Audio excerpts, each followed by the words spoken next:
So, I look so cool right now. I just got to Slab City. No, I just got to San Diego. And I hate it. I hate it.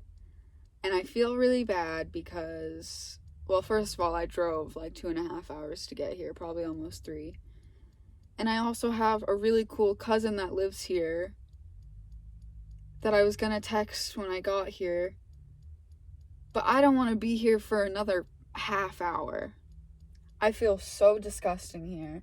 There's too many people. It feels fake. I just got a burrito at a place that I went to like 6 years ago with my family. And it wasn't that good. I'm not gonna lie. So this video, yesterday I went to Slab City. My friend Nick lived in Slab City for probably 6 months, maybe more, maybe less. And I was so excited to go. I was literally driving there and it felt like the day before Christmas. Like I was so excited. And I got there and I couldn't really find anybody who looked like somebody comfortable enough for me to ask where I should go. If you know anything about Slab City, it's very different from the rest of the world. And what it is, it's this old military base that they call it the last lawless place in the U.S. and it's pretty much because it is. There's no, like, nobody owns it. I mean, the state of California owns it, but nobody really does. Like, it's a community in itself, and there is a lot of homeless people, it's built on that. It's built on, nobody's homeless there because everybody or nobody is homeless, if that makes sense. And people just set up camp wherever they want. But there are dangerous parts and there are places that might be more inviting. So I didn't know. I went to the library there, which is not like a regular library. They asked me if I wanted a drink. And I was like, can you just tell me where I can park for the night? And they're like, you can just stay in the driveway or parking lot. And I was like, okay, dope. So I gave them like $4 and they told me to park next to this RV. This lady who had 1 foot and showed me the outhouse where you put ash on top of your shit and then burn your toilet paper. And I was like, I'm good.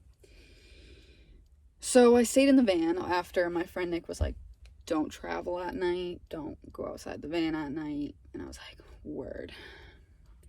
So I hadn't made any friends. The people at the library were nice, but clearly not super inviting. One of them a little bit more than the other. But that night I was like really excited to find my own spot. I got some confidence. I was like, I'm gonna wake up, find my own camp, and make necklaces all day. I woke up, I drove past most of the camp, so I was away from everybody, and I parked. I was just looking around like, this doesn't feel right. And Nick had one friend there that he kept mentioning to me, but I don't think he had a phone at that point, and I had no idea where to look for him. And it would probably be weird if I tried to find him. So I just left, even though I knew I would be a great character in Slab City and I know I could thrive there for a number of weeks. It didn't feel right, so I left. And I know I'll go back. I was even considering turning around and just going back there again today. But that doesn't feel right. Nothing would change if I went back today. So now, my water bottle. So now, also I got stung by a bee there, which I don't know what that was supposed to mean, but look how swollen that finger is. I thought there was a fly in my hair, so I grabbed it, and then it stung me, and it was a bee. And then Nick called me 30 seconds later, and I was like, I just got stung. He probably thought I was a baby, but it hurt so bad. Also, I left my rug there this morning. I left my rug outside. So now I'm like, I was happy in Arizona. So why don't I just go back to Arizona? So I just called Nathan, the guy that I've been traveling with. And he was like, it's a good thing you went there because now you know you don't want to be there. And I was like, good point. But I'm like, I want to go back to Arizona, but I don't want to take Route 84 back, or Interstate. I don't know what it was.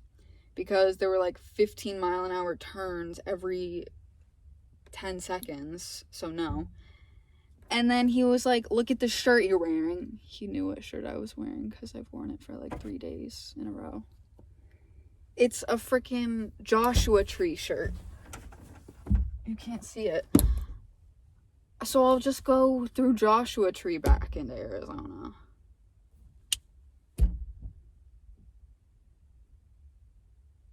Duh. So the point of this is I'm annoyed. I drove 3 hours today for almost nothing, kind of just figuring out that I don't want to be here.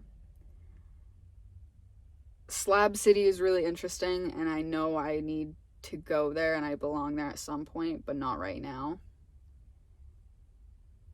And I want to go back to Arizona. That's what this is.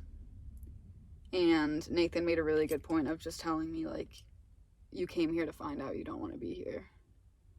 And if he didn't say that, I probably would have been a lot more angry at myself for driving here, not knowing what I was going to do here. Because that's exactly how I thought in Arizona. Yeah, I love Arizona. And I was there for almost 3 weeks. And that's why I'm going back. So, follow your heart. Do what feels right. And if you don't know, maybe look at it from a different perspective.